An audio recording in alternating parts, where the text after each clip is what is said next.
But you yada yada over the best part.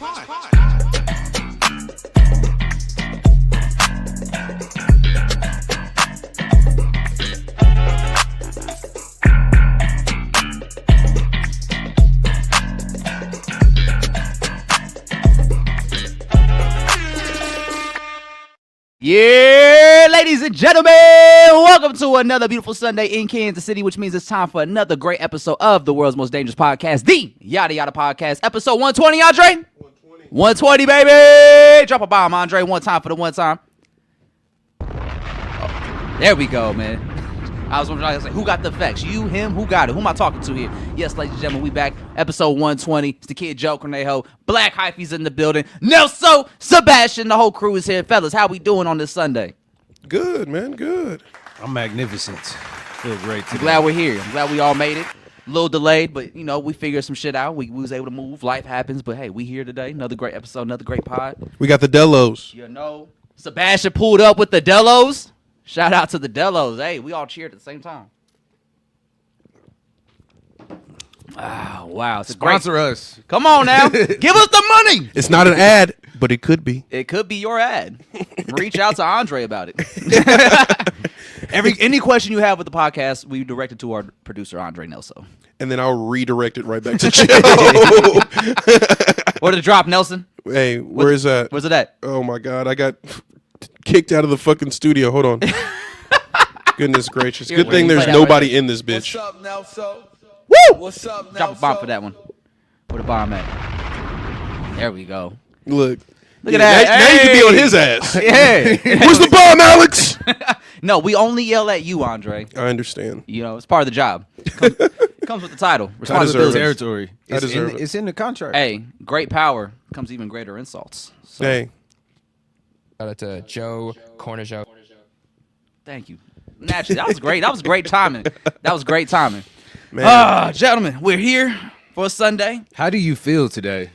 Well, I will say I've actually had better Sundays. I've had better starts to Sundays than I've had today. I've had better Saturday nights than I had last. Last night was a great night. It was the end of the night where things got a little hey now. But we're here. We're live. I'm breathing. Thankfully, I'm not convulsing. Motherfuckers on my deathbed last night. That shit was, whoo! I didn't know if I was gonna make it. Joe, we're in the dojo. Can we tell the people about like why the background change and what's to expect going forward? So our creative director River, she's been super irritated with the backdrop of the Yadda Yadda podcast. She's been wanting a new scenery, new change, and naturally our producer Andre Nelson steps to the plate. He says, "I have a green screen we can use." We put that bitch up, and this is now our soft launch of the green screen usage, because currently we're at the dojo. Yep. We were in the Simpsons living room earlier before we launched the episode. Yep. So we just, exploring with some shit, having some fun with it. If y'all have any ideas as to what we should use for the background, let us know in the comments below. If you too would like to see us in a different environment, let us know in the comments. Make sure you like, comment, subscribe. Fuck with the Yadda Yadda podcast, man. We here for a good cause, good people for a good cause. You We're feel growing me? too. And we growing. are. We're getting Every day. we get at least one new subscriber a stream. So, on the up and up.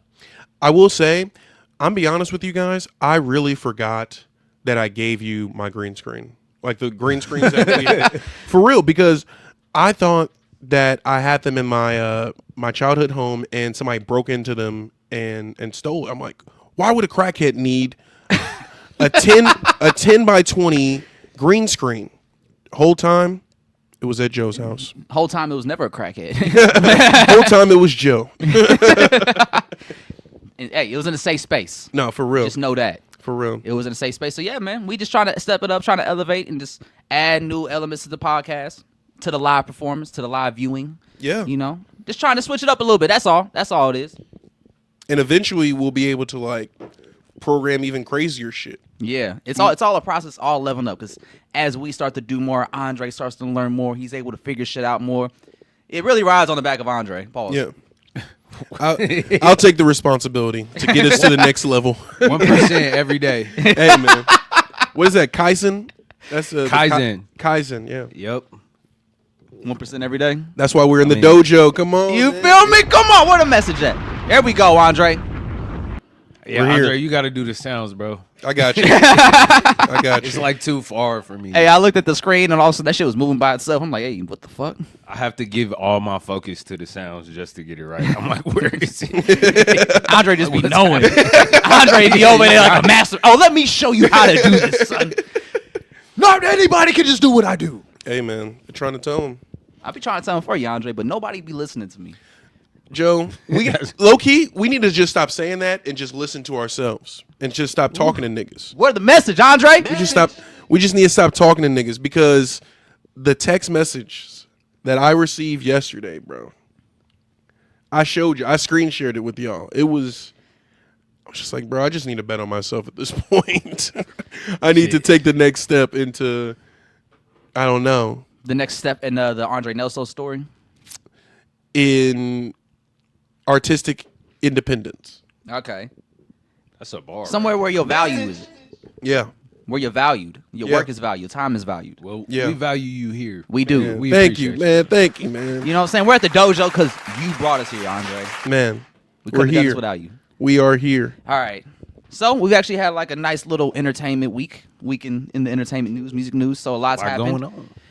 Let's see. Should we start with the no jumper news? Should we take it there first? Nah, we shouldn't start with the no jumper news. What Not should 6 minutes in. Okay. Should we talk about the Nipsey anniversary?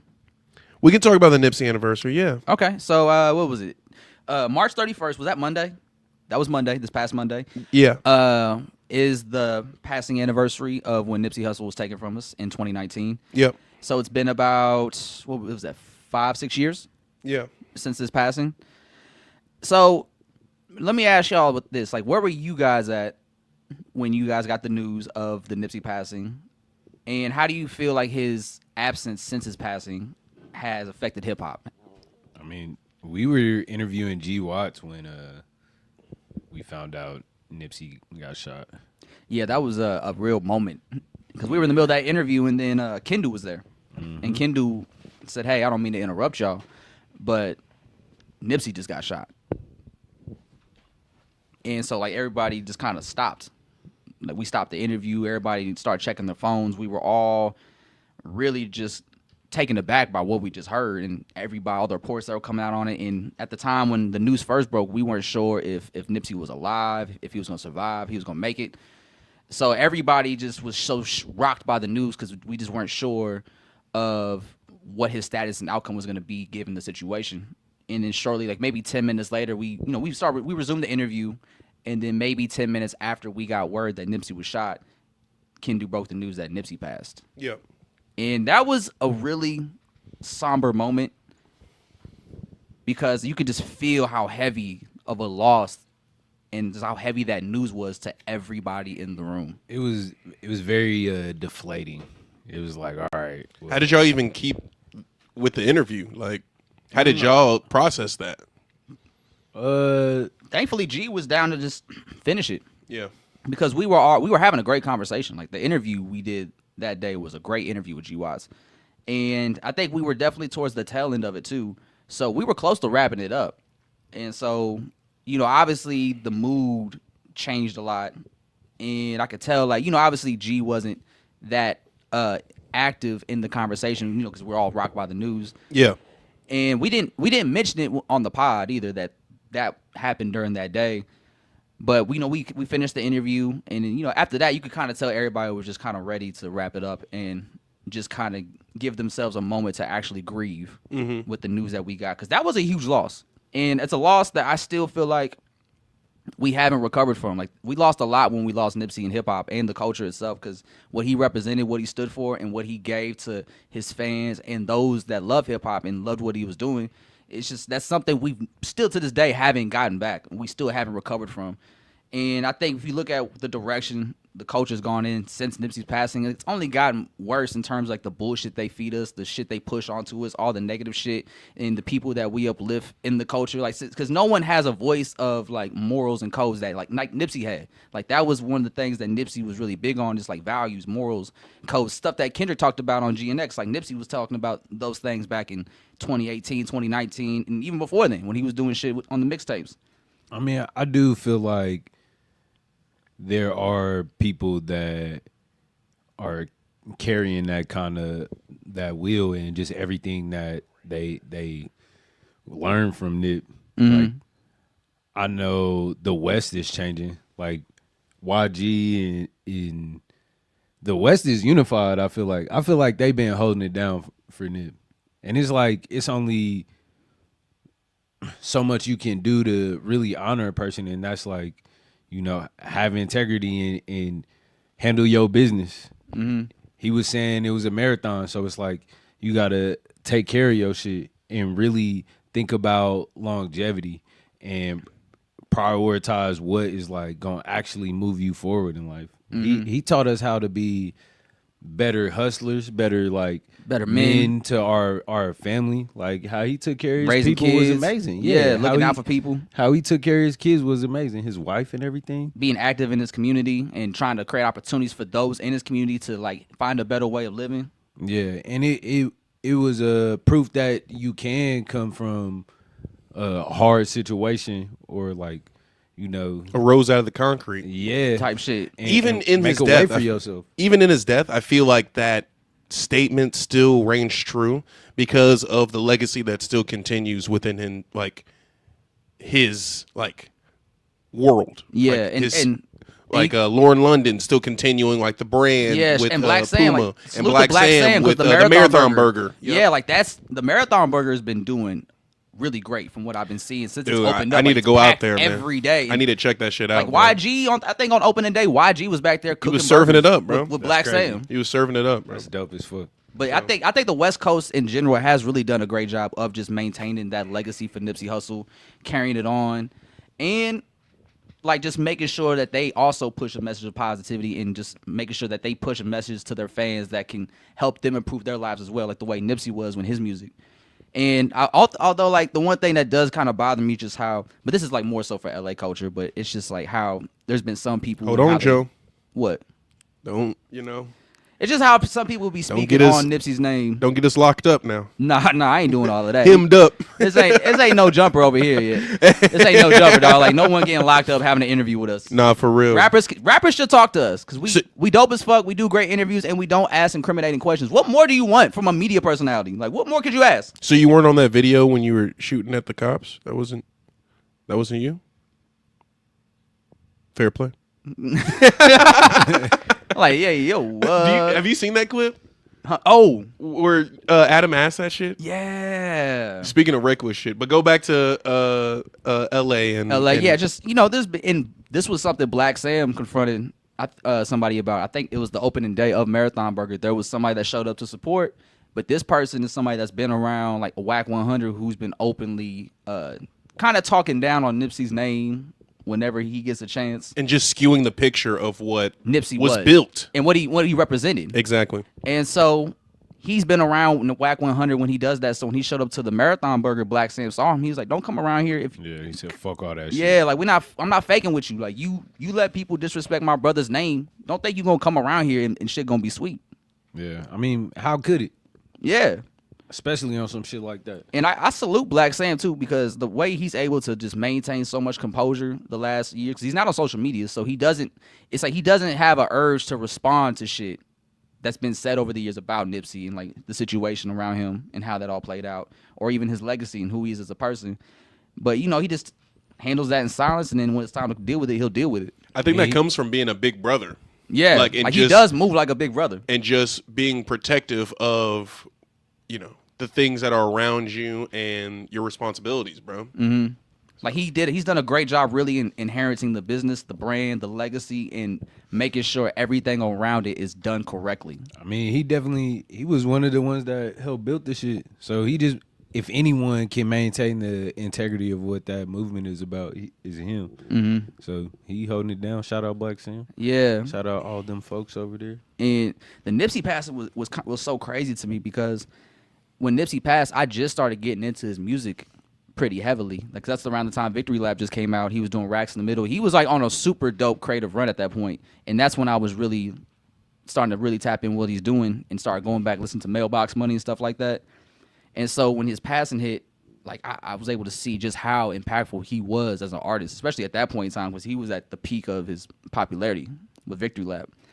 And I felt weird because I didn't cry when I first got the news, but I did feel a very, sadness about it.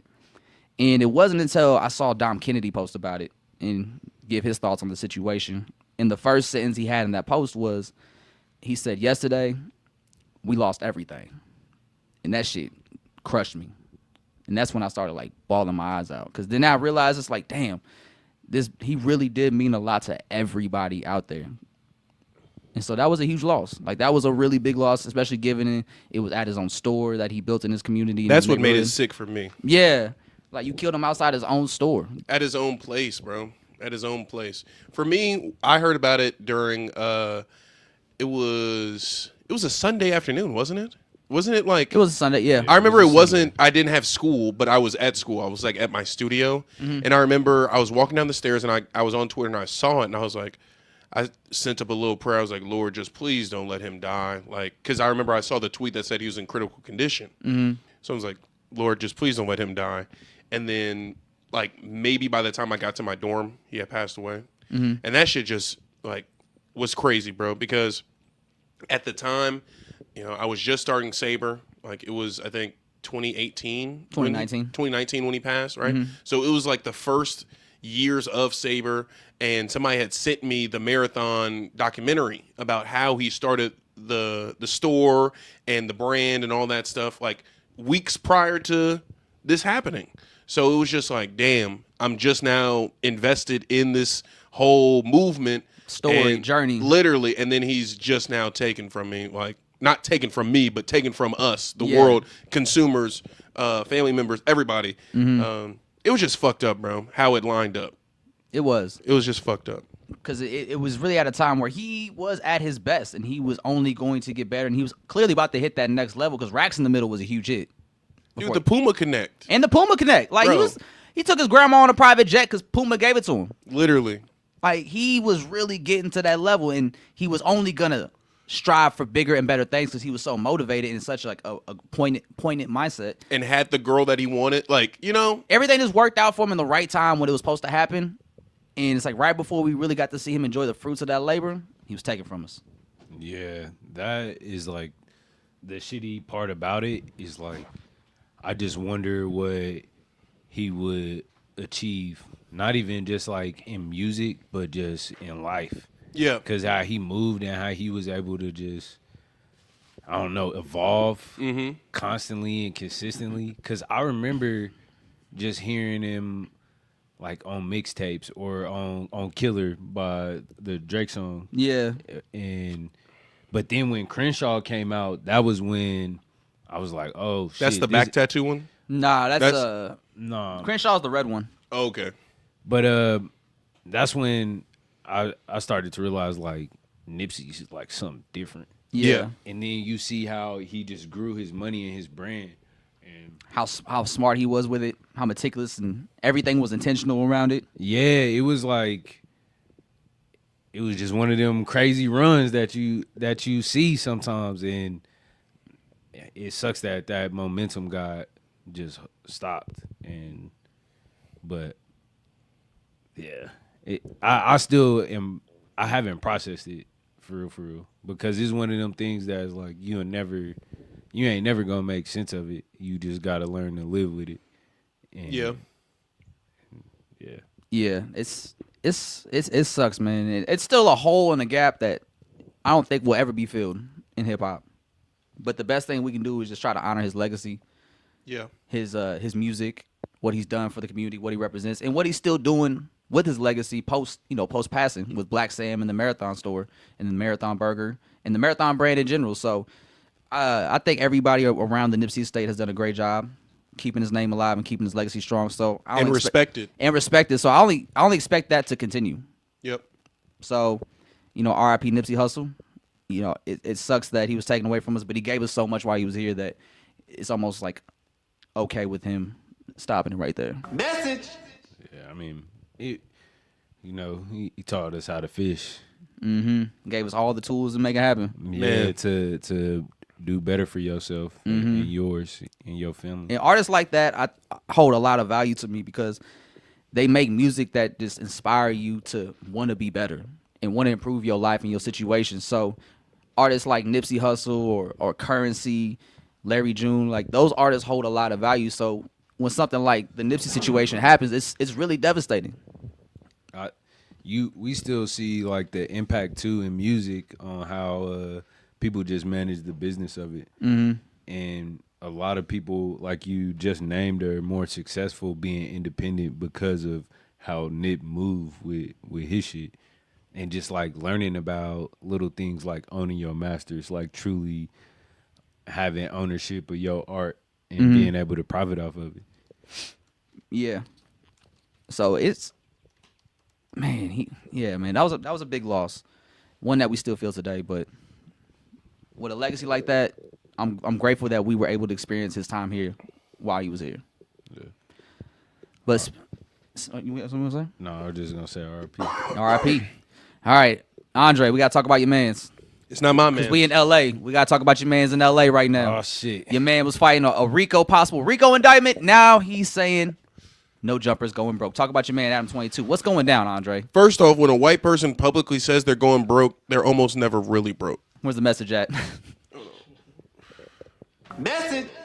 There it is. There we go. When a white Way person to beat says him they're to it. going broke, they're almost never going broke. Not our interpretation of broke. Yeah, and Joe Budden was talking about the situation. He said, yeah, just so y'all know, Adam 22 is not like broke. He's up multiple mills. Yeah, like he's fine. The brand of No Jumper itself, the business of No Jumper is what's going broke.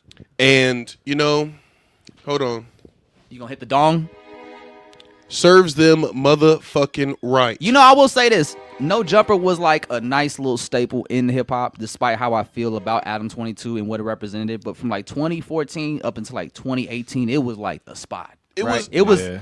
I really appreciated the platform that he had built, and I liked how it was. It almost reminded me of things that came before it, like what is it? Adult Swim. Like it gave that vibe off as to like this is the internet. This is the new. It's raw. Yeah, this is the new way. This the is how we're underground working. wave. Yeah. It was definitely fire. Like I learned about X and Ski Mask on No Jumper. Yeah, he And shit had like like that. the who's who, like all the cool kids from the 2015 scene that were popping during that time. He was interviewing. So all them people on the internet, Tumblr, whatever, that was super popular and had big followings, whether they were artists, fashion influencers, producers, videographers, like they were all coming to No Jumper because they were watching No Jumper. They were learning about these other people that they were following because of No Jumper. The branding was fire too. Like Yeah. I really fucked with his early vlogs. The vlogs, dude. Yeah, The vlogs were fire. it made it cooler because it's like some of the people that would be regulars on the podcast you would just see in his daily life, or just like how he was moving around. But shit did get weird as fuck. Yeah. And I was Like- just like, Adam started losing the plot once it just really, I started realizing it became less about the artists that were coming on and more about gang politics in LA. And that content. and gang content. Like it became a very slippery slope to the point where I just didn't appreciate watching it no more because I'm watching people actively incriminate themselves on these platforms because Adam will ask questions, and naturally, since people are on No Jumper, a huge platform in LA, they want to get their shit off. So they're gonna use that as a time to get off their takes, get off what they want to say, and they'll willingly and actively incriminate themselves. So I think it's kind of funny that this news breaks after a huge RICO indictment hits. Like two people that worked on No Jumper with, was it Loose Cannon and Brick Baby? Yeah, Loose Cannon and Brick Baby, they're the ones that have been indicted. And there's been numerous clips since their indictment of them talking about crimes they've done, robberies. Like Brick Baby at one point said, I've got more bodies in the hood than you got squabbles. Literally. And at that point, it's like, all right, y'all just want to go to jail. y'all clearly don't like being free because y'all just want to go back. Because that was a stupid ass thing to say. And now you back in jail. that shit sucked. And after a certain point, we could say, yeah, Adam and Vlad are the feds. But at the end of the day, they're asking questions you don't have to answer. Literally. You don't have to incriminate yourself because you got asked this question on a huge platform. Like you can just tell them, nah, I don't want to talk about that, or I don't even know what you're talking about. The plead the fifth every time. So once it became that, and then once he started like pimping out his wife in the porn industry, it all started getting really weird. The energy and vibe around No Jumper was just weird to me. Once they started interviewing porn stars, that's when it like fell off the edge. It's funny because did you watch that video of him talking about why No Jumper's going broke? Yeah. Yeah, so one of the reasons was like, yeah, y'all loved the Patreon content during the COVID pandemic. But he created a business that basically made that business model useless. Yeah. So he was like, yeah, we were interviewing porn stars and whatnot, but then like we realized y'all don't care about us interviewing porn stars. So like that was a whole nother avenue of money they lost. So I made a list. It's they don't care about the porn stars being interviewed once they've seen them. You know what I'm saying? Yeah. So like if I'm selling water, bro, nobody gives a fuck about the making of water. They just want the water. You know what I'm saying? They want the give me the bottle. Give me the refreshment. Give me the water. Yeah, give me the water, nigga. Yeah. So, shut the fuck up about how you make. I don't give a fuck. Literally. Thirsty. I don't care how it's prepared. Give me the water. Yeah. So, here's the reasons that he listed that why No Jumper's going broke as a business. He said overexpansion, they overstaffed, the studio space is too big, and they had too many programs that just kind of died off once they launched them. they bought a $4 million compound, dude. $4 million? Yes. And like shit like that, media companies, our operation literally in this room fits in 3 backpacks. You got to keep this bitch lean as possible to cover the overhead when there are dips and ebbs and flows of content. Yeah. Like, they I was feel like making this is millions. all on him, bro. Like, Yeah, and he said I should have followed Vlad's structure of keeping a low overhead. Because Bro. like, Vlad's shit ain't fancy. Vlad doesn't even have a studio. He goes to different places around the U.S., rents out studios. He has relationships with like recording studios. He'll put his little drums in the background, and that's how that's how he records.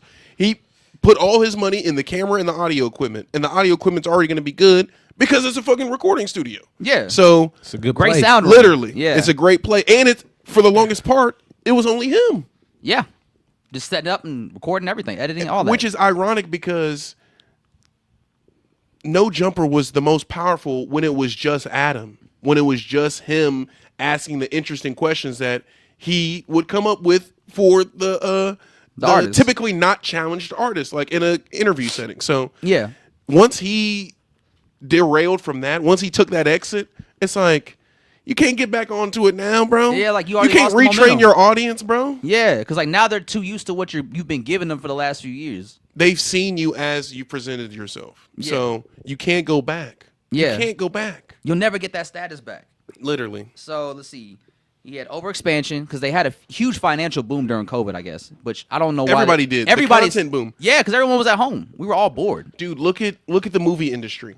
That's the prime example of we all at home, we bored. So let's put AAA films that should be in theaters at home and basically disrupt the whole landscape of how media is consumed and how we perceive movies. Oh, I know that this movie gonna be streaming in about 15 days after it can comes wait. out. Yeah. I'm about to just wait. They fucked up the movie industry. Now they talking about we about to reinstate the 40-day rule where they won't go to digital for 40. Like it's y'all can't y'all open the box. You can't put the shit back in the box. It's like some of the people asking, like, what do you think is gonna happen when these inflation prices go crazy because the tariffs? Like, you think the price is gonna go back down when it's no, they're not. Like that's what it's the going to be. standard. Yeah. God damn. Welcome to America. Let's see. So God bless the Midwest. they had a God bless the dojo. God bless this country because he's not. God bless Yadda Yadda country. Yes, I'll back that one. Amen. Bless this dojo.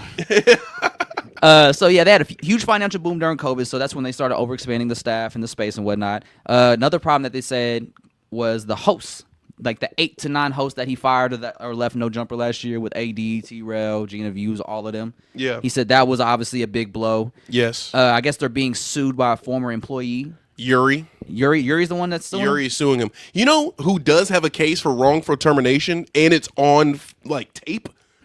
Fucking The house phone. no, it's the That's what I was thinking. No, house phone too, but what is that guy's name? The white dude who talks like this. Oh, that guy? Did he get Yeah. fired? Bro, he fired his ass on live. Oh he shit! fired his Oh, I ass on the remember that. news. I remember What is his name, that Hesh or something. because like he that? was he was in the Discord Yeah. Yeah. He was in the Discord telling people what niggas' salaries were. Oh, because he was upset. Lush. with the That's his name, Lush. Lush. Yeah, Bro, he was and giving all Adam the fired prices. him on live. It'd be like, you firing me right now. yeah. Like we know what you said. Literally. we seen it. He was You trying to embarrassed me, embarrass him. nigga. Yeah. On live. But the only way, like, that's the only case I feel like is wrongful termination. Granted, I haven't read the Yuri case, but apparently, allegedly, right? When Yuri and his girlfriend were working at No Jumper, his girlfriend experienced sexual advances from some higher ups there. At No Jumper. Yes, and then she was, fired. Yeah. Apparently, that's basically the story. And then Yuri, I don't know his case. I don't know why he's. Yeah, he didn't really go into details of like why they're being sued from him. Yeah. Or like what his case is. Yep. But he was just like, it's bullshit, but it's gonna cost us a lot of money to just fight this shit. So that's what we got to do. So there had the employees or the host left last year. He's being sued. They also lost the No Jumper Instagram page, which he said was a huge blow because they were selling collab posts and whatnot on the No Jumper page. Wait, how do you lose the Instagram? He doesn't know. He said one day they just woke up and it was gone. And they don't know why. They've been trying to get it back for months, but they had to start a new page, which is And I've heard the people who have tried to help him said there's no go. Like it's that's not like crazy. it's not even. It's not even. And worth it. on top of overhead costs being too much, they actually had to close the No Jumper store too. That was on Melrose. Yep. Damn. And yeah, they also had to lay off like half the staff as well. My So thing is, End of an era. does say it would does I think it ended a long time ago. Like the era that I'm thinking of. yeah, of the No Jumper era that made it cool early on. Yeah, that I fucked with. my only question is, was it worth it? All these things, like you had hosts fighting on camera, you exposed your alleged best friend or your supposed best friend with an adult film star. Like you made all these aspects of your life content, and at the end of the day, it's crashing and burning. And like nothing Was gonna it be worth left. it? Was all of this worth it? Was it worth it? Losing your friendship and partnership with AD, T-Rail, all those people who have since gone on and built their own platforms. He did take a jab at T-Rail though. In Yes. that video, he said, "Well, despite all this, at least I'm not $2 million in debt and filed for bankruptcy like T-Rail did." Just a quick little jab as a fuck you. But I mean, I feel like everything that I think No Jumper gets to this point is just all Adam's doing. Like I think Adam just got too lost in the sauce, like with everything he was doing regarding No Jumper, and just kind of lost why everyone loved No Jumper in the first place. Now it's just a gossip website for LA gang politics. It's not really for artists. The only time I do watch No Jumper is for a few times when they have an artist I'm interested in, because they have a lot of great interviews on No Jumper. I watched the Dat Piff interview. The guy who started Dat yeah. Piff. That's like shit like that. Shit like that is fire. interesting. Like that's one of the moments where when they get interviews like that, I have to give it up for Adam. Like Yeah. that's a nice flex. Like that's a nice interview. You got me interested. Like we haven't heard from the Dat Piff guy because I guess he sold it some years ago. He sold it, and then he convinced the people who the World Star Estate to sell to the same people he sold to. Oh, so shit. now it's just some big ass conglomerate that own. They own hella shit, bro. They Dat own the Piff. past. They own. And World They Star. own. They own the black past. Yeah. Literally, bro. Wow. But yeah, so like, do you guys think he'll sell No Jumper to like a bigger company, or will he just close the doors down? You think? I don't think it would be. They need a better model. What is their model? What?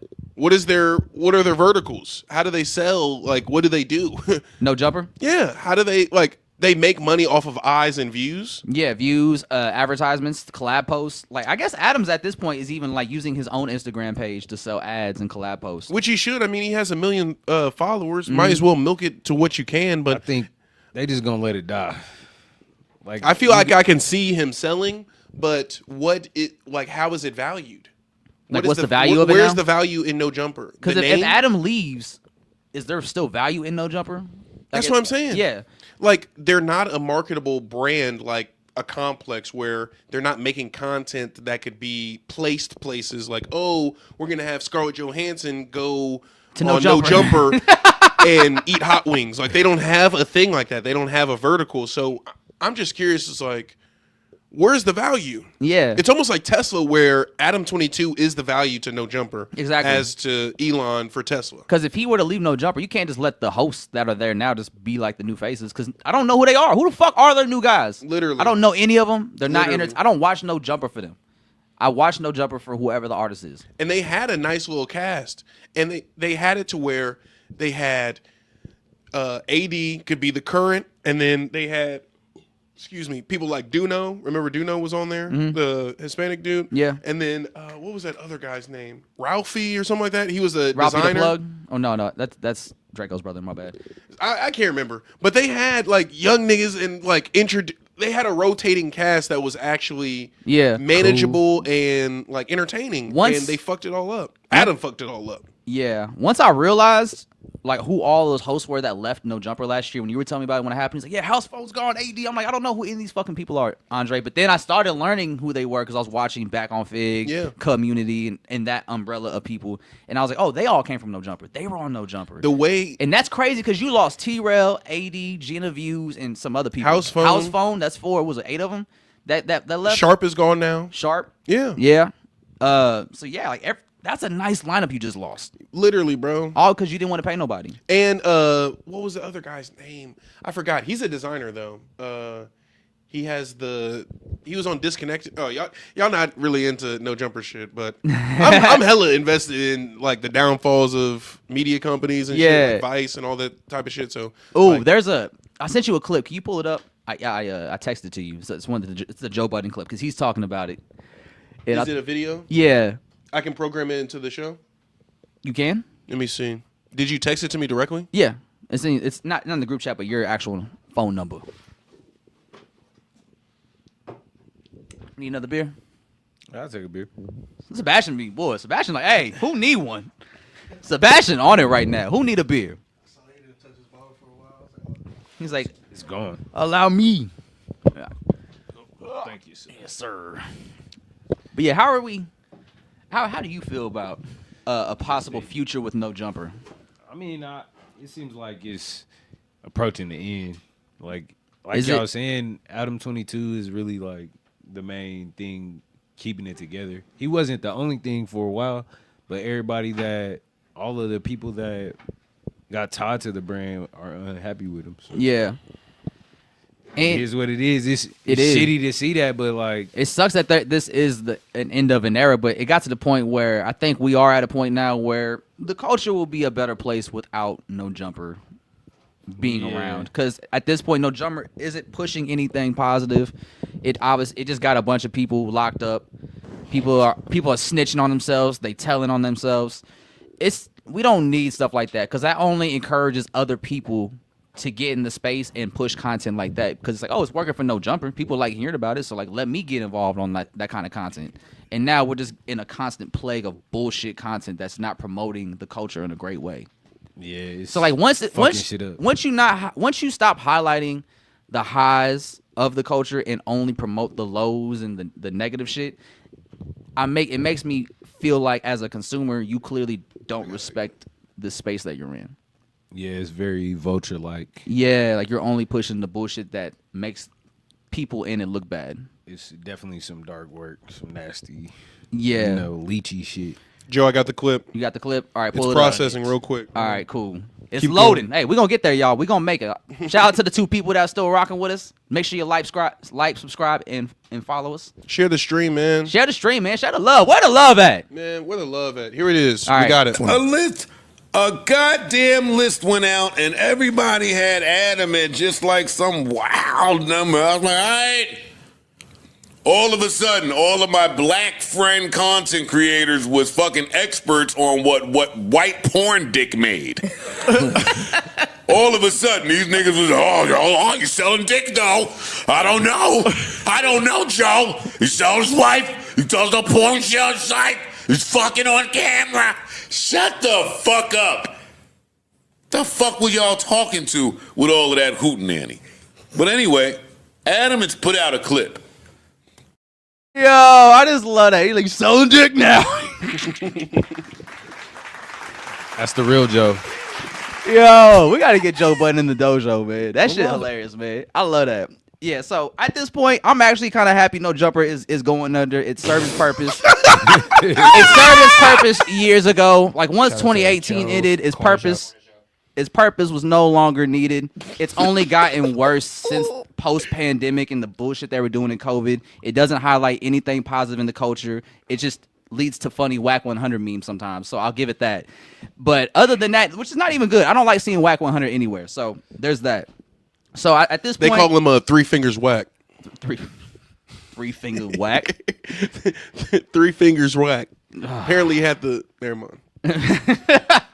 Never mind. I'm not on camera, so let me. Yeah. So at this point, I think we'll be better off without No Jumper going forward. So if this is the end, it was a great run early on. Once it became about bullshit, It was a great 3-year run. Yeah. Because like 2019, No Jumper. I feel like that's prime time. Like last hurrah. Yeah, still getting. Actually, I will say, Still getting the job Literally. when Draco first got out of prison, though, No Jumper did have a lot of value because he was going on that platform a lot, and he was in a lot of shit when he was alive. And they were low key pioneers in terms of like the streaming show concept. Yeah. Like, let's just set up the cameras. We doing it right now. We got Joe right there. We got Alex right there, and boom, Here we are. It's really And the format. The earlier days when they were in the warehouse and they were like in the back of the room or whatever. Yeah. That shit was hard. That bro. was so raw. That was It hard. was one camera. They had one camera that was just at the end of the table. Like, I remember falling out of like the mix of No Jumper, and then like coming back to it when like Boom Gang was on there. Remember when Bump he passed out? Y'all remember that shit? Yeah. That shit was just sad. I was like, Yeah, it was. I was like, Oh, I was like, Bunk Gang. yeah. I was like, bro, Adam, just turn off the cameras, bro. Like See, not like everything shit is like for that. everything, It just bro. This nigga dying on camera, and you over here It would just exploiting him. Basically. yeah, That it just shit scary as fuck. And then Could the you first imagine? Krishan Rock like real blow up was from that too, like the back-to-back interviews. Remember? yeah. And they had to carry her out, and she threw a fucking TV. I'm like, what the fuck? And it's all live, Yeah. It's all happened live. Niggas was crazy. planning that shit for sure. Like, bro. He how was can- really. How can we get niggas going? He How went can we get from- them riled up. He went from like Adult Swim, cool shit, like backpacker shit to BMX. like BMX shit to like VH1 to Love and baddies. Hip Hop baddie Yeah, type content. porn. Porn, and you fucking porn. Like you doing It's Adam rated. 20 It's rated porn. Like Adam 22 is shooting pornos now. Like what? Get us off this timeline already. Get No Jumper the fuck out of here. Like once Adam 22 started whoring off his own wife, I was like, all right, dog. This is the energy around this platform is really weird. Yeah, it did I don't get like it. hella weird. Like, damn, what do y'all got going Especially on? like when she was about to fuck the black dude and how they were pushing that and promoting it. I was like, this is weird. I don't like this. Bro, have you ever watched those like iceberg videos? Ice what? Iceberg videos where it'll be like the nucleus of a problem of the downfall of something, yeah, and then they'll like break it down to like the micro level. They have one for Adam 22. There's a 6-part series, Iceberg, of the No Jumper downfall, Oh bro. my God. And there are like things from like 2017 in which they show Lena and talking about like, well, you could never have a black dick. I'm like, she was always on that time from like from jump. Yeah. And it's just crazy to see like how meticulous niggas are, and like they scrub those vlogs and be like, yo, he was always a snake. Look how he's doing house phone. Yeah. And, like, it's just crazy, bro. So It is. I like all that was shit. there. I'll just roll up and just like listen to that shit in the listen, background. Because you could really fuck around and just get lost in the No Jumper rabbit hole. Lore. Because there's so much stuff they have out. Like Literally, they chop bro. up so much content every day. There's Hosts gonna be a showing- documentary about it. And soon. there's not if there's a Surviving No Jumper. any artist, damn near every artist that came out in the last 10 years have been on No Jumper at this point. Yeah. Like- Sometimes multiple times. Exactly. Like there's multiple Draco interviews on No Jumper that you can watch. Or like I think he was the first. No, I think Vlad was the first one to get an interview with Shoreline Mafia in 2018. But like He was the first X interview. yeah. Yeah. He was the last Peep interview, I'm pretty sure. God damn. Like, I think he has he has multiple Draco, like just And hella yeah, content. hella. He has the last Xavier Wolf he interview. has the last Xavier King Von interview. I'm Oh. pretty sure Oh shit. because it was like for a second there, they're talking about the no jumper curse. Oh yeah, because people were dying on Literally, on jumper. bro. Yeah, King Von, like everybody, bro. yeah. The So- Illuminati has spoken. Your time's up. They said this shit is done. We not getting paid off this shit no Wrap more. it up. Yeah. Hey, once the feds went to no jumper to talk to Adam, that's when he was like, "Hey, y'all, we're going broke. We're going broke. We're done." Wrap this shit up. He said, "My portfolio's fine because of my investments and plug talk with my wife, but this is done. Like, we are out of here, buddy. The feds are at the door. You Bro. could see he was just Feds here. nesting for this transition. The Fed's here. Time to get out of here. No jumper's done." But hey, you know, I don't mind it though. That means more love for the Yadda Yadda to blow up onto the scene and actually give y'all a good platform out in LA where you don't incriminate yourselves and you actually get to talk about shit that's actually gonna help you in your career. So is the Yadda Yadda going to L.A.? We was We're talking going about to the last West night. Coast. Let's do it. Would you move to LA with us, Andre? I think I would move to L.A. At this point? Yeah. After the World Cup, then they gonna get the Olympics in 2 years. LA 20. Oh, you're right. Yeah, For real? yeah, Yes, that's gonna be major. that is. So Why I not? think I would do it. Yes, I just hope my shit don't get blicked out there, bro. My car. I don't want my car to get Yeah. broken My into, Boy got bro. PTSD. Literally, Oh, my car has gotten blasted multiple times from all different Yo. angles, bro. like is internal, this? external. It's just been bad. there hasn't been a way they haven't broken into my car yet. But hey, God is good though, all the time. and all the time. Hit a message, Andre. Come on, It's Sunday. It's Sunday. it's in the dojo. All right, so actually, I had a fun question that I wanted to bring up because I've been, and this is a good this discourse I would like to have with you, Andre, as well, since you're very tapped into the streamer world. Yes. So I've been paying attention to Speed. I show Speed a lot, like the last few years, because everything I've seen from him has been just people putting on my TL, and whenever I see it, I'm like, I like that. Yeah. And I've been finding myself a lot saying, I fuck with that Speed clip. His rebrand is crazy. Whoever is. told him to get into soccer and go global, he owes 60% of everything he has now to that So, person. speaking I'm so serious. So soccer and the whole like Ronaldo, like that whole situation was kind of like what helped him get like worldwide recognition, right, amongst the bigger fan bases. Yeah. And I've been, I remember when I watched was it India stream where he got like a million viewers or something. Yeah. Yeah, and it's like he was in India, people knew who he was. Yeah. He's in China currently, and he'll walk to somebody on the street and they'll know who he is and they'll go crazy for him, right? Yeah. And I've been seeing this happen over the last few years as he gets bigger and more notoriety, right?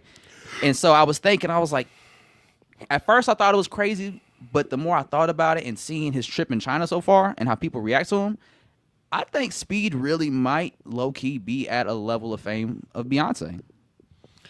I think it's more similar to a Truman Show relationship type situation. Yeah.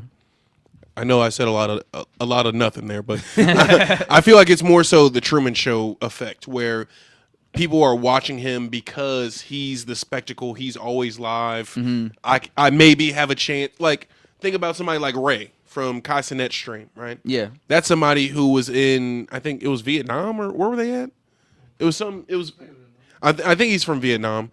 But was just some random kid that came up to Kai Cenat, and now his whole life has changed because he was on one stream. Yeah. I think a lot of people oftentimes see a chance to profit off of a chance interaction with Speed. Mm-hmm. So that's But see, like, everybody knows who he is, though. Like, no matter Yeah. where he goes in the world, people like Speed. Yeah. And the fact that he has that worldwide is kind of like impressive, but also a little insane. Because Do you think- I'm not used to seeing somebody like a streamer have that kind of notoriety. But he is kind of up there with like Beyonce level of fame. I feel like. I mean, it's How long do you think it would take for if Beyonce walked outside for her to get swarmed like Speed does? How soon? Because I feel like people would be more like prone to go to Speed because there are cameras around and shit. Like Yeah. if Beyonce just walked outside, is she gonna get mass swarmed like that? Oh yeah. Is she really gonna get? Is Beyonce like that? I don't know, man. At this point, Speed is such a worldwide figure. I think Speed might have a little bit more fame than Beyonce at this point. Listen, Speed's in China right now. Speed is probably going to overturn every piece of China propaganda America has pushed on us our whole lives and just rewrite all of that shit. Shout out to Joe Cornijo. Thank you. Damn. So Is Speed more lit than Beyonce? Listen, I'm gonna say this. All I know is Beyonce didn't take a fucking spear from Braun Breaker at the Royal Rumble. Speed did. Speed was in Kansas City with Mahomes and them. for real? Oh, when we had the playoff game? No, during Raw. Jake Paul was here too. I don't give a fuck about Jake Paul here. Is it Jake or Logan who's on wrestling? Logan. It's Logan. Okay, Logan. Yeah. It was Logan, Mahomes, and Speed. They were all outside the Sprint Center. Oh yeah, that's right. Because They I cut think a promo. Mahomes has a sponsorship with Prime. Yeah, Yeah. And Which Speed is Logan Paul's thing. Speed is sponsored by Prime too. God, bro, why they all give Logan Paul money? That's so stupid. Hey man, we're trying to get that yada yada money, Yeah, Bring come it fuck here. with us, Man. Mahomes. Come fuck with the hometown heroes. man. The home man. Hey, The hometown heroes. Fuck with us. Let's see. What do y'all think about Young Thug almost getting his probation revoked for a social media tweet? That's kind of crazy. That's the scary thing about having a 10, 15-year probation period. It's shit like this that's gonna get you caught up. Like Thug can't even make music right now because he can't talk about what he talked about previously before he got arrested. Since he's I told y'all what he needs to do, bro. What was that? I told you. Remind him one more time. I told you the Nelso stimulus package for Young Thug. The Nelso stimulus package for Young Thug. Y'all ready? Hit the drop. Y'all ready? Hold on. What's up, Nelso? He needs to link up with Shabuzi. Drop a bomb right now. Talk to him, Nelso. He needs to link up with Shabuzi, link up with Miley Cyrus, Sabrina Carpenter, full country. Hey, It's got Charlie full country. XCX. Put them boots on. hey, beautiful Thugger Girls Part 2. Why not? literally, bro. Why not? You've done it before. Let's do it again. Hey, what's Shorty's name from Paramore? Haley Williams. It's time to go. Go pop, Young Thug. You can do it. Go all the way there. I know Thug can do it. But it's all really time to link Thug up with album? Shabuzi. Huh? Link up with Shabuzi. Yeah, that'd be Maybe, crazy. hey, if you're really desperate, you ready? Hold on. What's up, Nelso? If you're really desperate, link up with Post Malone. They did a song together, right? They just was it Celebrate or Congratulations. No. Living It Up. Living It Up off the last album. Now, And ASAP Rocky was on there They too. did another song together that was popular. I want you out of my head. I want you back in my life. What was that song? Was that? I don't know. No, I'm no good at goodbyes. Goodbye. You know them posty songs, huh? I work in the radio. I know all the songs. I know all the radio songs that Post Malone had over. I love Posty. But if you really desperate, get that Post Malone. But that Post Malone. But is the Post Malone feature even that hot anymore? yes. I don't know. That Hey, shit is burning if you're hot still, bro. hey, Still? yes. hey, and if He got the NFL. Because after Beer Bongs and Bentley, I don't. the nigga was just on a fucking Beyonce album, bro. Oh, you're right. He was Come at on. the Beyonce performance. Levi Malone Jeans is up, Levi nigga. Jeans is good, bro. He That's be a at good every song. Super Bowl. Hey, look. This Post is all I'm Malone gonna is say, living man. life. If you're ultra mega desperate, if your back is against the wall, even Moneybag Yo did it. Hit up Morgan Wallen. It's crazy. Moneybag Yo did it. Oh, whiskey. Whiskey, won't you go away? Morgan, Come on, bro. Is that And Morgan I'm Wallen? tired of it. Is that Yeah. Morgan Wallen that did that? Yes. That's Get Me Back to God's Country. Is that him? Yeah. Yo. SNL Morgan. If you're really desperate, you can go all the way there. You can go back to God's country if you're really desperate. Tap in with the big guy, Morgan Wallen. He'll take you there. Full country, full sin. Hey, yo, that's got to be the name of Thug's collab project with Full Morgan country? Wallen. Get me back to God's country. God's country. Yeah, but yeah, man. See, but that's kind of that's the conundrum of being on a 15-year probation period. Like, there's so many ways they can get you caught up. Like they're monitoring what he can say in his music. Yeah, this is a whole different kind of probation. Yeah. I will add. So you got to be creative with your solution for sure. You got to be careful. But hey, Andre got a good point. Just go full country, dog. Dog. Full alt. Go get your white Send it. avatar. Run up a bag. Put them boots on. I told you. Get a little twang. Get a cowboy hat. I'm in a love relationship with that. Run a bag up. Just do what you do. Bro, I gave him multiple levels. How desperate are you? If you want to you want to stay black, go Shabuzi. Go Shabuzi. Wait, hold on. If you're ultra desperate, go Posty. And if you're mega desperate, Morgan Wallen. You like dropping the bomb when you say that name, don't you? That's how that nigga walked off stage at SNL. Right? He said, wait, I need a high five. Get your hands off me. He said, all right, I'm going to fuck with you. Hey, title's rolling, I'm going to fuck with you. I'm gonna fuck with you. Not even a piece of nothing. Just I'm headed to God's country. Walked off that motherfucker. I got to go to church in the morning. I gotta go to God's country on my on my private plane. I'm taking a private plane there. He up like that. That's crazy. Yeah. You know, I've never seen nobody just walk off the... They kind of did that with Kanye when he wore the red hat. Yeah. He was already on weird shit anyway. Like, I don't want to hang around. You get the fuck away from me. Bro, Hurry up and get out of here. They walked off stage. He was like, before the show's over, I want to say, all right, man, let's get... Right? Then they cut it off. They're like, all right, well, that shit the down. live's over.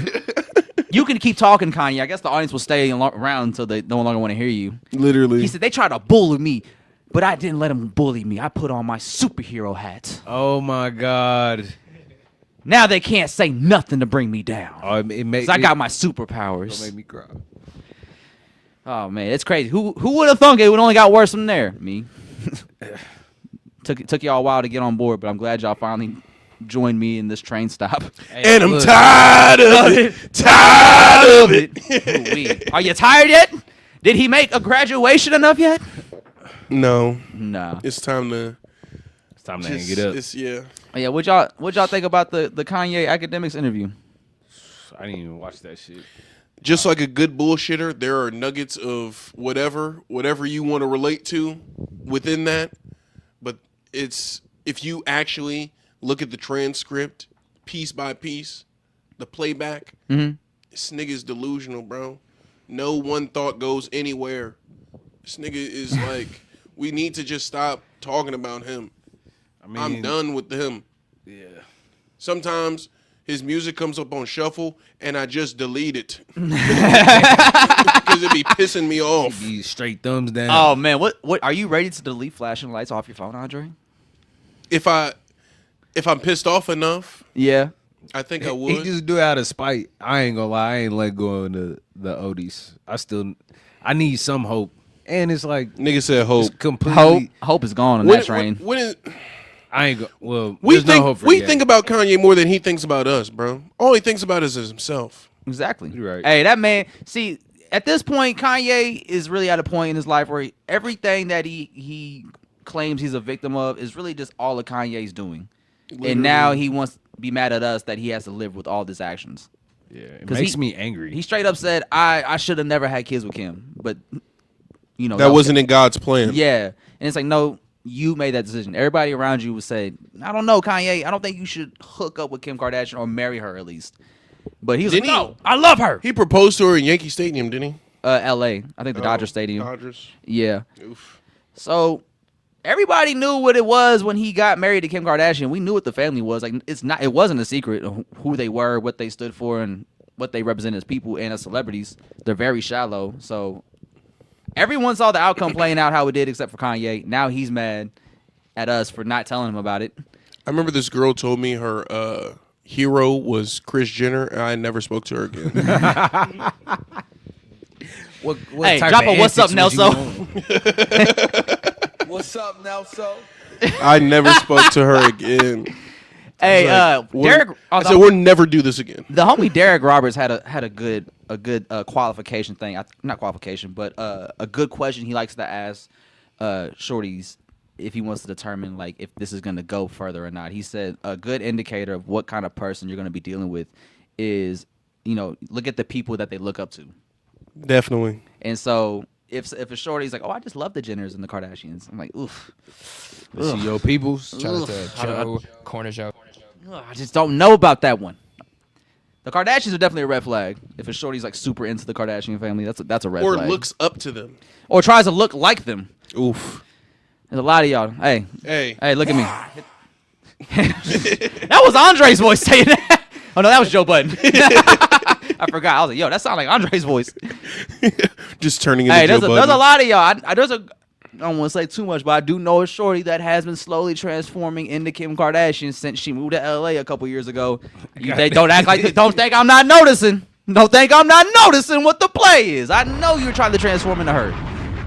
That shit looks horrendous. You looked a lot better before you moved out there, but you know, you can't teach self-love. You can't. You can't Shout out teach to self-love. Joe, Corner Joe. You can quote me on that one too. Goddamn, what is going on with the world? Got 5 viewers, bro. Hey, As soon run as it up. Joe starts talking his shit and speaking his truth, We start running it up. Make We sure you guys actually, like you and know. subscribe for more truth. Oh my god. That good truth is over here at the Yada Yada podcast. We in the dojo, bitch. None but peace, calm, and tranquility. Shout out to Joe, Corner Joe. Talk Know to what me the nice. fuck Don't you talk got to me at going all, on. Andre. You gonna get me started. no, I'm with it. Oh, I know. You just get me gas now. Let's see. We spamming the sound effects, nigga. Oh, I wanted to. But before we wrap up on Thug, Okay. he went viral because he replied to somebody's tweet saying that he's not Cardi, we're not waiting for you. Oh yeah. Basically trying to little bro him. Do you think that niggas are waiting for Thug? And if so, how long are we going to give Thug to make this potential comeback? Or does he even need to? I don't think nobody is like waiting. I think he's earned that kind of space to take the time to get his shit figured out as far as like the music that he makes. I think his fan base still gonna support him. So it's like, yeah, that's my answer. I don't think that nigga gotta really wait, or niggas are waiting on him. I think It's people. no pressure. I mean, I don't think there's no pressure, but people are definitely waiting on him to drop music. I think people definitely expected a first day out to drop, but maybe that was never really a thing in hip hop culture. Maybe Gucci Mane just did that one time when we thought that was the coolest shit ever. And that's I mean, the standard. It became a thing.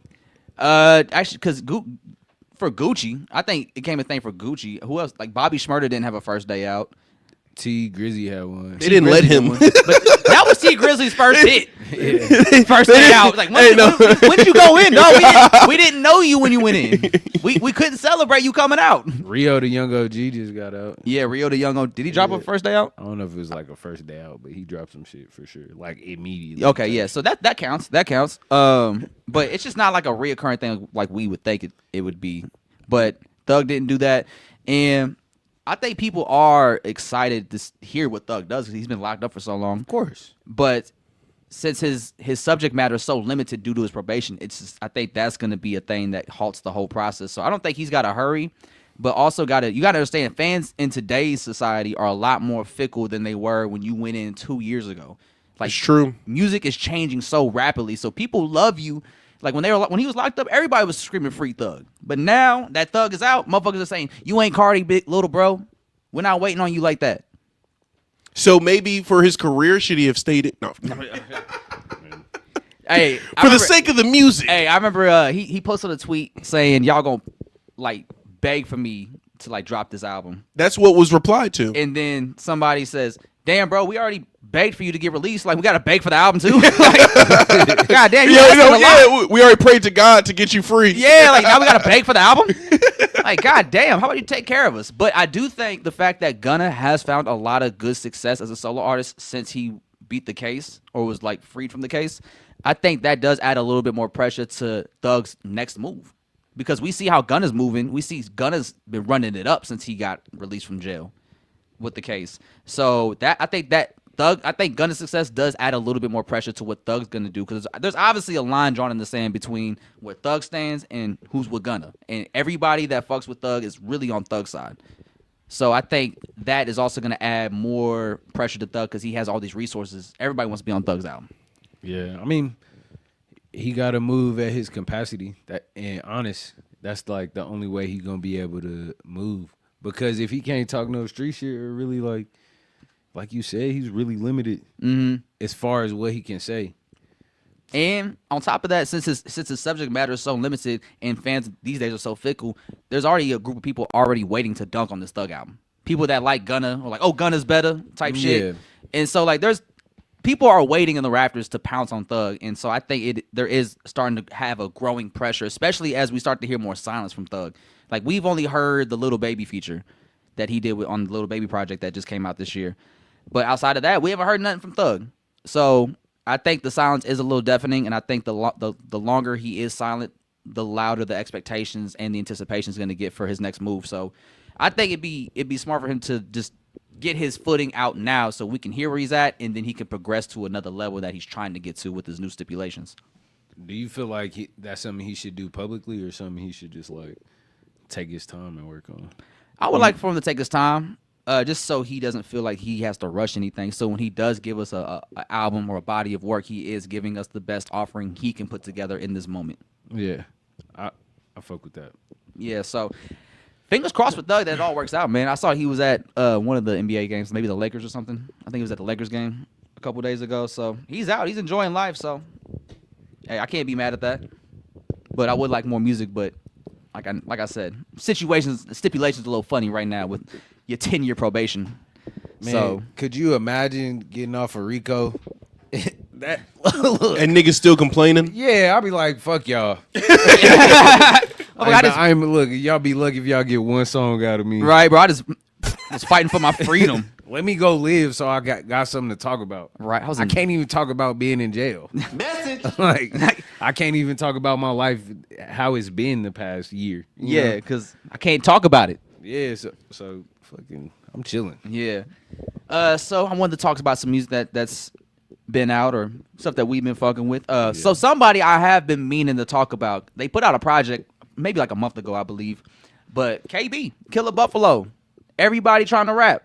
He put out his first project, a little 3-track EP. And KB, he's obviously a big supporter of the podcast. He's been fucking us for years. So, of course, Live viewer too. He be watching. he do be watching. He be super tapped in with us, man. So I always wanted. I've been meaning to take out time the last few episodes to talk about his project, but I keep slipping up whenever we do the episodes. But this time I remembered. You did. I did. Everybody trying to rap. KB, aka Killer Buffalo, is his artist name. And I gotta say, man, for a introduction into your first project, I think the project is pretty solid. It's obvious that you just started rapping. I think he was working on it the last 2 years because he has footage going back to like 2022 of him working on the album or the project. So this is something he's been working on for a while, but it's pretty cool. You can hear his influences on it. There's the first song is That's What My Ops Want, which is like Prime Gucci's, I believe what the parentheses title is. But he's rapping like some old school Gucci Mane, some real ATL shit. The next song, Dangerous, is more like some ESTG Memphis type shit. Or Kentucky, like that kind of energy. Yeah. And then the last song sounds like some Master P shit, TD Jakes. So I like it. You get like a nice 3 different sides of Killer Buffalo, KB, and his sound. KB, pretty funny rapper, dude. He has some funny lines, and it's cool because I know KB, so I know this shit be true. I know he be doing all of this shit. So let's see, like he had in Dangerous, he said, "I'm John Wilkes Booth, bitch, it's dead in Lincoln." Let's see what's another one. Ain't have to deal with no teacher saying I wouldn't be shit. And he had an ad-lib goes, "Everybody believed in me." Like I love that. That's such a funny ad-lib. Because it's always teachers didn't believe in me. Teachers said I wouldn't be shit. No, his teacher didn't say that. She said you actually a pretty smart young man. What a great flex. That is a great flex. No one said anything bad about me. Oh well, Greg Stone produced TD Jakes. Word. Yeah, Stone's neighbor. Shout out, Greg. Shout out Greg for that one, man. That beat was pretty great. I like that. And then KB had a line on there. He said, "Feel like Killer Cam, get the computers computing. I got KGB ties touch me and they shooting." Let's see, what else? A self-made man. Everything you see, this shit was built up by me. Like, and he means all of this. Like, if you follow KB, man, like, how many times have y'all opened up Instagram and seen KB at the floor seats of the fucking Memphis Grizzlies game? Oh God. At the Chicago Bulls game? At the Boston Celtics games? Like, he really just be moving around. He be traveling. So he really do be living that fly shit that he talks about. And he highlights that in his music, like a strategist. Take your main player out. I'm Coach Papa Bitch. Coach Popovich. Like, you see what I mean, bro? Like, he kind of low-key be getting some shit off. Like, it's super entertaining to listen to. I love how you did the ad-lib where he said, "I'm different, never use money for me to knock a chick." A joint give me to take her out. That's an accomplishment. Hey, the last song I did, Lost Me a Bitch, you know these lyrics real. That's real. Hey, So, I like KB as a rapper so far. I think he shot the TD Jakes video at the Bean in Chicago. word. Yeah, and he woke up super early to catch the sunset, and so there was nobody there. Who shot it? I think he did himself. Word. Yeah, like Word, KB. KB really like he always been really good at how he presents himself, like on social media with his Yeah. pictures and stuff. And like I said, like he'll pop up at a floor seat game in Boston, Chicago, wherever he's traveling to. So he's always been really cool at presenting himself on social media. Now that he's added music to it, he's presenting his music the same way he presented himself on social media. So it's tying into what he was already doing. That way, it's just not like all music posts. Like he's switching it up to make it more appealing for people to want to check out. Yeah, no half stepping, so I None. can appreciate that. Yeah, And I definitely love like anytime you gonna say you about something, you really got to take them steps and put your best foot forward. So this is like a good, first project. yeah, it's really dope. So salute to KB, man. I could tell he's still in the early stages of trying to get comfortable just being a rapper, being in that space, being that person. And I kind of see it in his videos, but it's something that I know that once he does more of, he'll get more comfortable in front of the cameras. He'll just be more of a natural. But right now, you can definitely tell he's in the early stages of his rapping career. But it's a good start so far. Super impressive. I like the fact he only did 3 songs to kind of keep it short and sweet for the first introduction to who he is as a rapper. I like the Southern influence on it. And it's nothing but up from here, man. KB, the sky is truly the limit for him and how he moves. So I have a lot of hope and faith in what he's going to do going forward. That's really sweet. Yeah, shout out to KB. Drop a bomb for him, Andre. Killer Buffalo! Long-time supporter of the podcast, man. Salute to you on the first project. Everybody trying to rap. So another artist that we've been fucking with, or you've been fucking with for a minute, man. Yeah. Coming out of Virginia. My name isn't J-Mac. He just put out this project. This is called Bookmark 2. Really loving the bops, the vibes. Which is a sequel? Yeah, it's a sequel to Bookmarks 1. It came out in like 2003. So my introduction 2003? 2023? 2023, excuse me. I was like, hey, yo. I know that's How old is this guy? This nigga's like 57. niggas 50. Yeah, nigga 50. Nigga too old to be going by Hottest artist on the J-Mac. streets. 57-year-old, my name isn't J-Back. Nah, so he's cool peoples with Tommy Richmond. They Yeah. got this song called Bunker and Pre-Roll that FK had put me on to like a while back. And I've just been kind of staying tapped in since then. Yeah, I gotta say, man, that Virginia collective that Tommy Richmond has around him, like my name isn't J-Mac, Trevor Spitta, Paco, Tommy Richmond. I think there's somebody else in that collective too that I'm forgetting off the top of my head. But that collective that's around Tommy is super talented. Like all of them are extremely talented, and all of them have a sound that kind of is built around what Tommy Richmond does, but they still do it in a way that makes them distinct in their own unique way as artists. Right? So they all operate under the same umbrella of like Tommy Richmond, and so they all work extremely closely together. So their sounds all go well with each other. That's why they sound so unique with each other. So, like even on this album, like it kind of feels like some production you would hear on a Tommy Richmond album, but it also feels like my name isn't J-Mac as well. I don't know. To me, it doesn't feel like the same production to me. It no, feels you're right. more like I would put it in, if I had to categorize it or compare it to something, it'd be like more like Mick Jenkins or like Isaiah Rashad. Yeah. So like some, it's some soulful samples, some cool bops, like but Southern vibes. Yeah. Like kind of country vibes. See, I was getting a lot of Chicago vibes. Yeah, I could see that too though. A lot of the flows that he hits, it's very harmonious.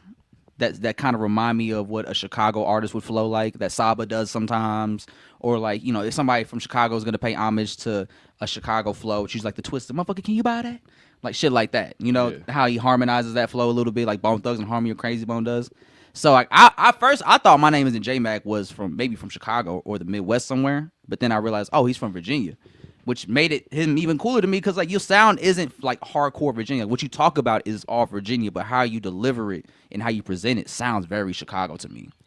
I mean, it's definitely fresh. He know how to mix it up with his flows for sure. He does, and that's one thing I will say, man. Like he catches some amazing pockets and just like the storytelling of this journey. Because from how I listen to Bookmark 2, it's kind of serves like the title is a bookmark where it's just telling you like where he's at in his life currently. Like where he's at in his career, where he's currently living, but he's homesick. Like there's a lot of homesick messages on this project. It feels like, especially with the outro Cavalier. He's like, I miss Virginia. I'm probably gonna die in Virginia for real. Yeah. Yo, He's definitely like a troubled youth. Mm-hmm. My nigga be anxious as fuck, but I think that's what makes the music relatable. Yeah. Kind of how he's able to, cope with it through whatever he needs at the time, or how he's able to evolve throughout this process. It's Like been there cool was to see. a line he had where he said, wrote a hit, used to write hits while drinking real slow. Now because wrote a couple of hits while I was drunk. Now I can't even sip it slow no more. Yeah. This nigga. It just sounds like he's at a point where the stuff that comes with the lifestyle do be getting to him, like stuff like alcohol, partying, the highs, the lows of being on the road, away from your family, away from your home state, trying to find yourself as an artist, trying to build up your following as an artist. Because like what he said in one song, like the reception's better in Virginia. Yeah, or no, he was saying the reception is better out here, like as opposed to Virginia. Okay. And I felt like that was kind of like a hint at like he able to go on tour because people were receiving his shit out here, like the money out here. Mhm. So it's better for him to be out there. Yeah. Or just like that also could be taken as like, my reception good out here. Like you paying your phone bill, you got a good plan and shit. Yeah, like I'm doing good out here. Yeah, I'm doing good for myself. I'm Yeah. I'm not at home, but I'm working. I'm on the road making it work, making it happen. So I think this is a really good project, especially since he's still on his up and up. He's only got like 15,000 followers on Instagram, so he's still very much on the come up still. Hell yeah. Especially hanging out with Tommy. And one thing I do like about that collective is that they don't really work with anybody outside the crew. Like if you even look at Tommy Richmond's Coyote album, like My Name Isn't J Mac is on there, Trevor Spitt is on there, Paco. Like there's no other features that they fuck with. They just fuck with their own collective, and I think that's why they like their sound is so tied into each other. No, I mean that definitely plays a part into it because if these your boys and this who you spending your time around, you definitely just gonna have a lot of synchronicity and it's gonna show in their work. I think it's really dope that Tommy is like honoring his peoples, like keeping them a part of the wave because he was the first one to have the success. Like he had more of the sound that was I guess poppy, Commercial. Yeah. Yeah. I say national success because Brent Faiyaz really put Put whole him on, shit yeah. Shout out to Brent Faiyaz too, because that was a huge look for him. Yeah. Because I didn't even know that was Tommy Richmond on Upset until Yeah. after $1 Million Baby came out. I was like, oh, Tommy Richmond's on here. And then Definitely. I realized he was signed to Brent Faiyaz.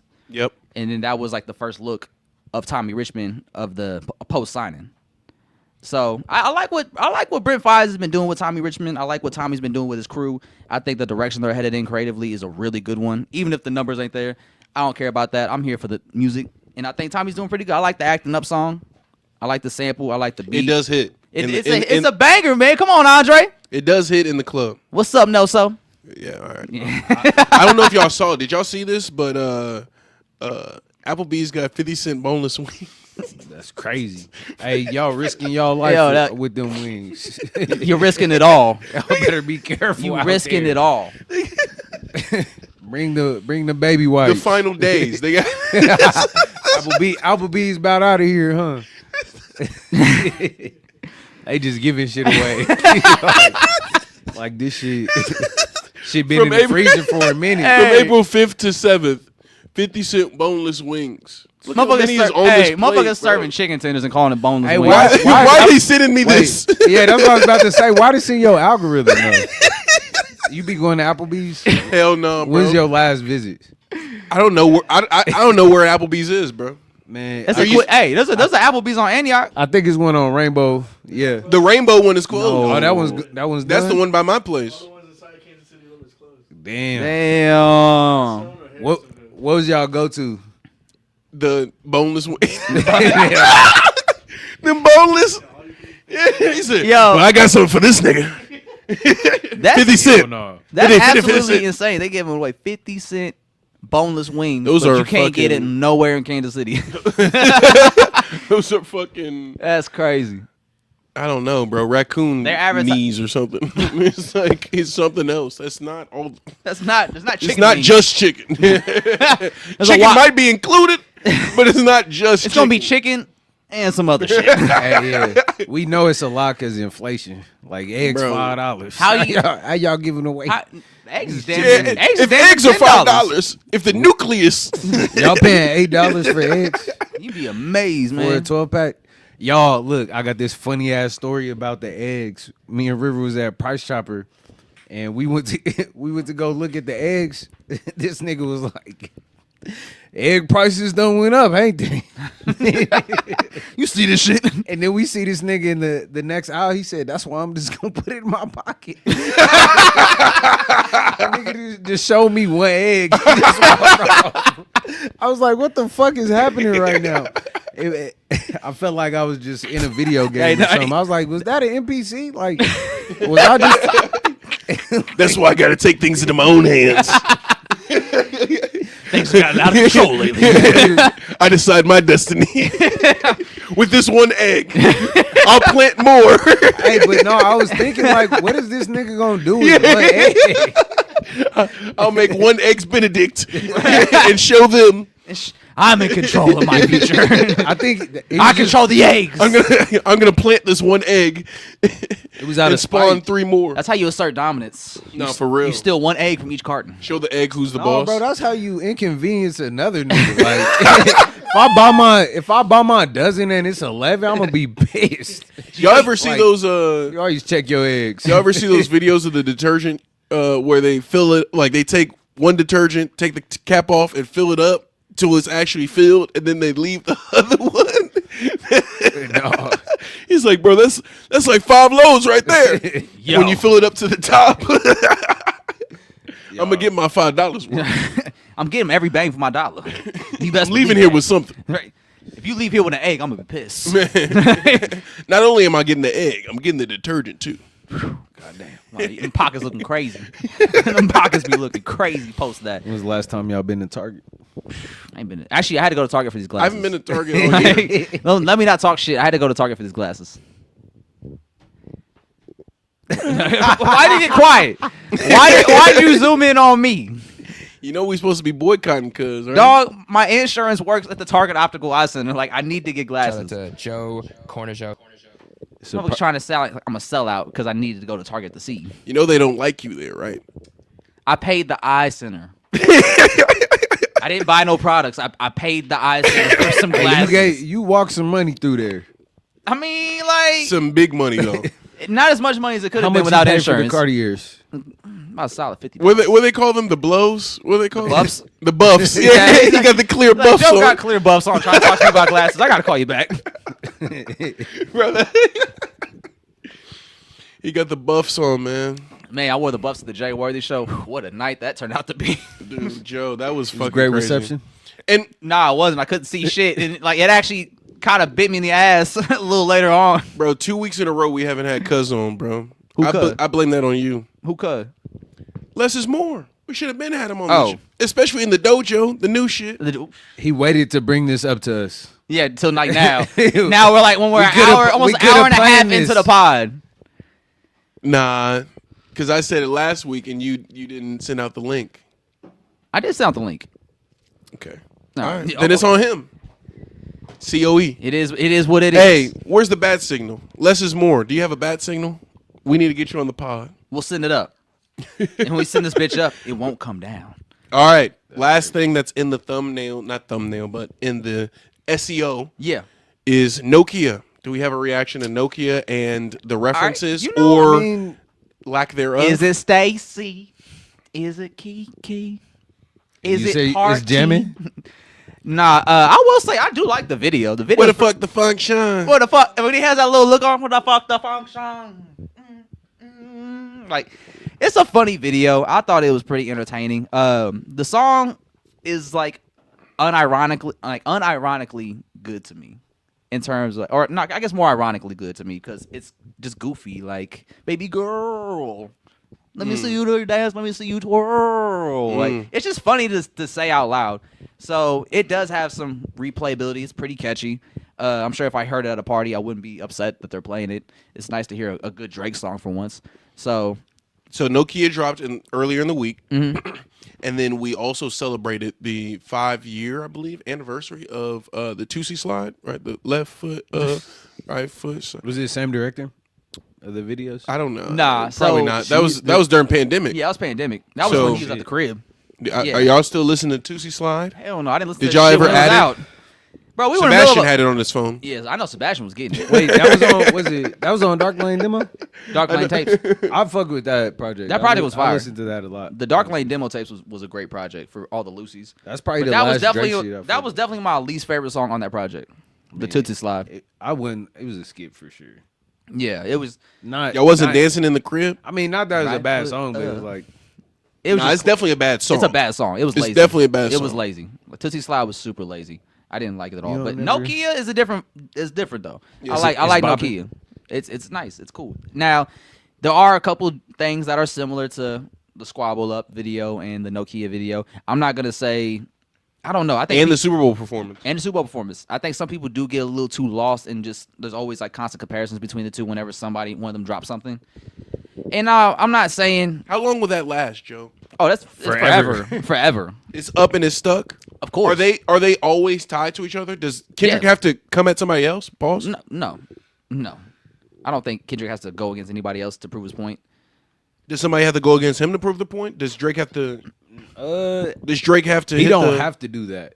There's no way to like really do that in this situation. Cause like how I've been seeing the comparisons is like, that just kind of reinforced the point. Yeah. Like, It's you just- stole the shots that I used. Like, how is that trolling? You use the same aesthetic or the same imagery, the same shot. Like it's just is it more? Some people are saying it's kind of mocking Kendrick with some of the shots in the video. Some say he was inspired by some of the stuff Kendrick was doing with some of the shots he had in the video. I don't know. I don't know. It could go either or. I think there are some similarities, but I'm not gonna make it. It's like this was all about going at Kendrick or whatnot. This is a cool video. I like it. The song's pretty catchy. Baby girl, like it's cool. It's probably the best Drake song we've heard since the beefs happened. Yeah. Even including while the beef happened, because I'm This not playing none of that Drake No shit. Kia is better than No Face. Oh yeah, easily. No face. Is Nokia better than the other one? The Give Me a Hug. Yeah, Okay. I'm not really big on give me a hug. Okay. I walk into the strip clubs, all the girls like, give me a hug, give me a hug, give me a hug. It's like, That's not how you be feeling at the event. Joe definitely be feeling like that. No, I don't be, you know, like, oh, bitch, it's me. Yes, you found me. Oh, at the Jay Worthy show, I'm gonna put Joe on blast real quick. Oh At the Jay Worthy show, Shawty came up to Joe. He said, "It's good to see you." Joe didn't even recognize her. He had his buffs on, didn't even see her. You couldn't see with Hey, the buffs. it was the shorty I went on the coffee date with like a year ago. Oh, Yeah, he knew exactly who that was. I did it. I dead ass didn't know who that. Like, and I think He was trying to be a star. she definitely saw I'm pretty sure she noticed in my eyes. I just had no idea who she was. I thought she was just being nice. I'm like, oh, good to see you too. I guess. Like, so like when she said that, because I think before that she said, "Hey, like, how are you?" I thought she was just including me in the conversation because her and Andre were talking. So I was like, "Oh, Yeah. I'm good. How are you?" "I'm good." And then they started talking a little bit more. I'm like surveilling the room, talking to Doms a little bit. And then before we walk away or whatever, she goes, It was good wild, bro. It was I good feel- to see you." And I was like, "Good to see you too." And then that's when I had to be like, "Who the fuck is that? Who was that, Andre?" My boy is so confused. I was so confused. Yeah, I was confused why she was there. It was like, God damn, she couldn't be out to see Jay Worthy? no, because she left before. That's why she was over there where we were at. Oh, yeah. She was leaving the show. Oh, she was leaving? Yeah, I didn't know that. Maybe that's why she was dipping out. Maybe she just wasn't having a good time. Well, I mean, she probably came. And you were her light and I was not that bitch's enjoyed light. it. I was not her light. she made it a point to say bye to you. Literally, she didn't say bye to me. She didn't say bye to that nigga. Hey, well, I guess whatever she The was trying to buffs were get. too bright. Yeah, whatever she was trying to get from that interaction, it did not happen. Like, sorry, shorty. She said she wanted to be friends, and that was the last time I ever talked to her. Damn. Up until last night.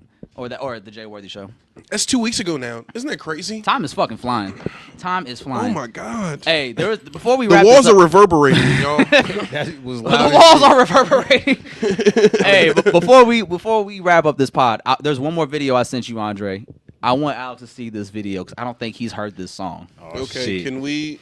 I'm gonna send this to Sebastian. All right, well, now we don't put your work on Sebastian. Sebastian doesn't know. I have to put it on Sebastian. Sebastian, because hey, he the has real better MVP. computer. Where the applause at? You know, drop the applause, Andre. It's too slow. Hurry up. For you, Sebastian. Hey, and he dropped confetti. Tell me you came with the fetty. Tell me you came with the confetti. Pelly. Reincarnate. See, all the Pellies is popping now. You see the Hey, Opium yo, I Pelly love- collab? I put it in the private chat. The what? The Opium Pelly collab. You know, Pele. Pelly. Pelly. Yeah, dog. Cardi's transformation Gas. into like a New York Dipset member is crazy. Oh yes. So pause it. Start it over. Oh, shit. Dog, this video is insane. I love this. It has. Don't worry about the tweet. It's just the video I wanted y'all to see. Okay. Yeah.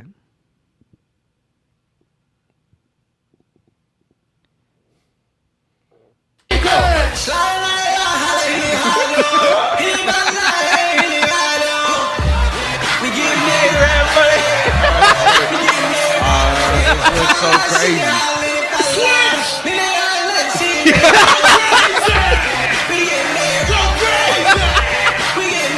Hey Joe, I saw you. Joe, I saw you post this on Twitter, and that's one of those where I had a reply to it, but I had to delete it. I'm not even trying to do all that. We getting A-Rap money. Like, I like how everybody was happy, bro. right? Like everyone was having genuinely a great time in that video. Like, hey, remember when he was like, switch? They all point to the other side.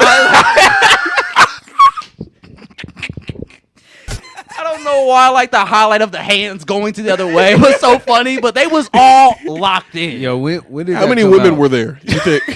That's what I was about to reply. How I was many gonna. women were in that building getting A-Rap It money? was all niggas doing that. It was all niggas. It was like 70 men in there doing that dance. Hey, It was strictly niggas. Niggas be needing a simple ass dance. you know where it's ladies' night. Yo, It's strictly niggas. What's up, Nelson? hey, hold on. Can we see that video one more time? we get A-Rap money. New Yorker, hey, hold on, man. New Yorkers will accept anything if it's from a New York, if it's from a New York rapper. What is this bullshit we put out in 2009? it was 2009. Yeah, it had, look at that Explains Gucci it hat. That had to be 2009.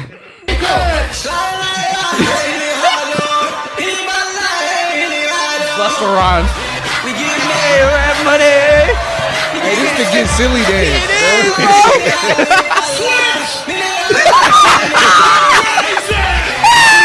It's crazy, bro.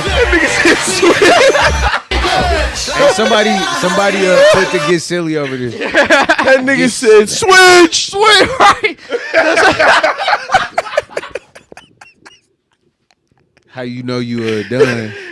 Oh shit! That nigga said, switch.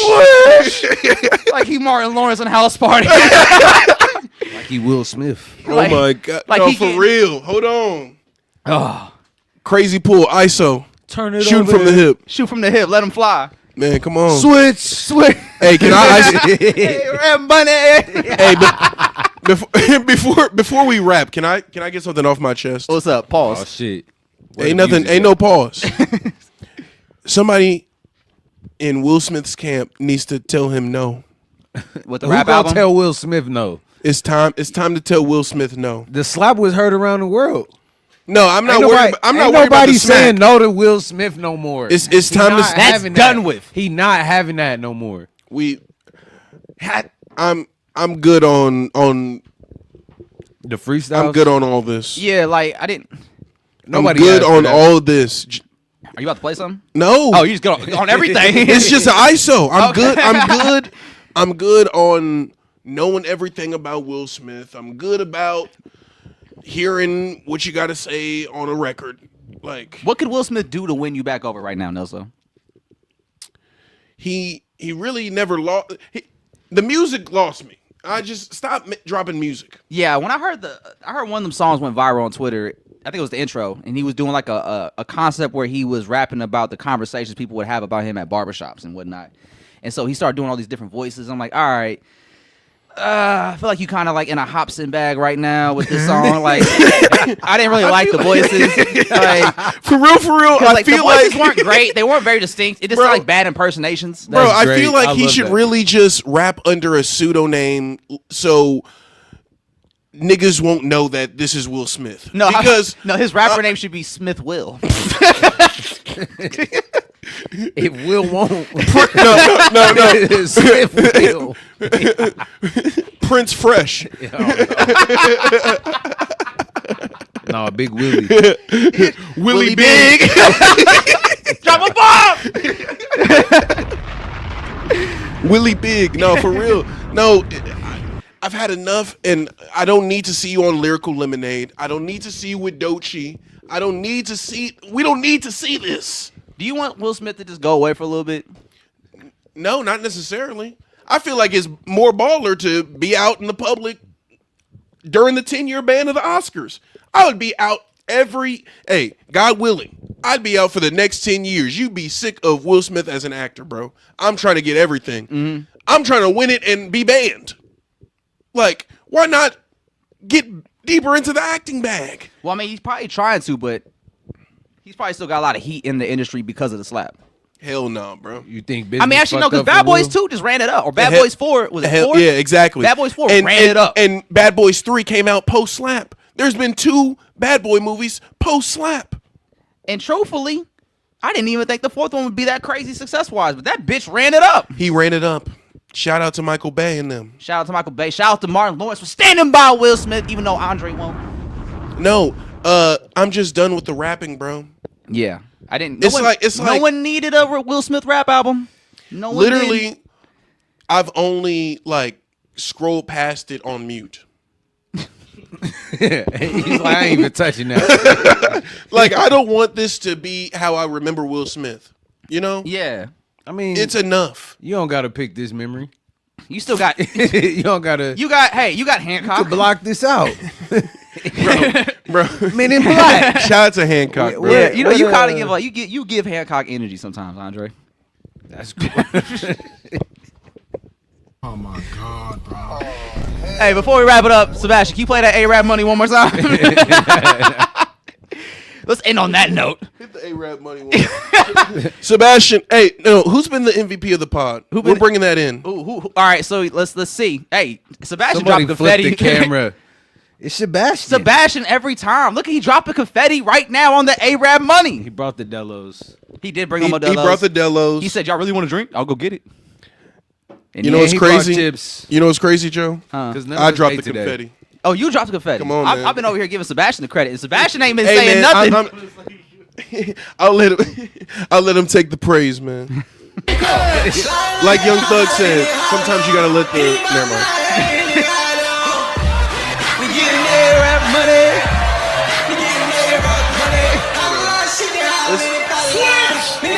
Yo, you see how hard that hand moves to the other side? Hey, hold on. Switch. Hold on. Watch the guy on the end. Watch the guy on the end. Hold on. He's on the Can left. we Move the hand up a little bit, Sebastian.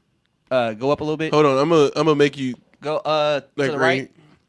Right, yeah, him. Watch him. Watch his move. Ready, Andre? Yeah, let's go. Go ahead.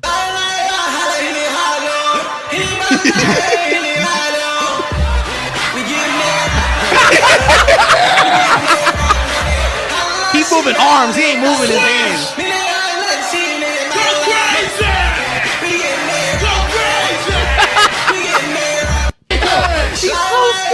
They're so happy there, bro. we haven't known happiness like that post pandemic. Like, we need more of that. Yeah, we need more A-Rap money.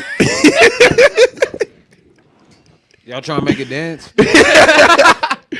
They stole that dance. They did. New York took that shit and made it their own with A-Rap money. Hey, you know what's crazy? Silly shit? Hey, You know what's crazy? What if the Get Silly song was played at concert and we just got duped? It wasn't even A-Rap money playing. it was just. Hey, that's some A1 shit. If it's that's like a hell ultimate troll. Like, Yeah, but we just need A-Rap money ultimately. Long story short, Long story short, get some A-Rap money.